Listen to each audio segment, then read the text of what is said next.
उस पर हम सवाल उठा रहे हैं,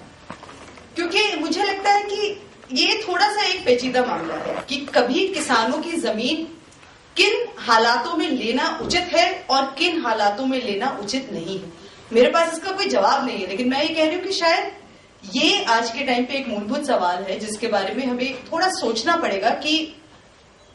किसानों की जमीन जो उद्योग के लिए ले रही है वो भी किस तरह के उद्योग के लिए ले सकती है और किस तरह के उद्योग के लिए नहीं ले सकती है, या कभी उद्योग के लिए ले ही नहीं सकती।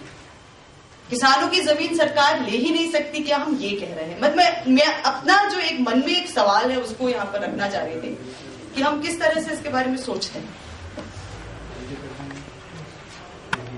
नहीं फिर भी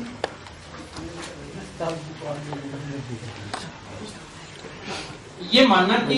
सरकार जनहित में जमीन ले सकती है, बात तो ठीक है, यहाँ तक तो कोई डिस्प्यूट नहीं है।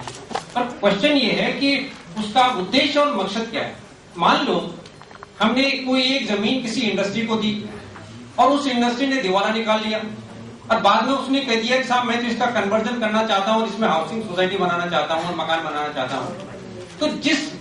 भूमि को जिसमें अनाज उत्पादन हो रहा था, जिसमें कुछ परिवार और कुछ लोगों को रोजगार मिल रहा था, उसको आपने छीन लिया और बाद में आपने उसको उठा करके हाउसिंग में ट्रांसफर कर दिया और आपने कह दिया कि क्योंकि सरकार को अधिकार है किसी भी जमीन का रूपांतरण करने का, जो कि आजकल शहरों में हो रहा है। ठीक इसी तरह से सेज का मामला है। डिस्प्यूट सेज को लेकर के नहीं है,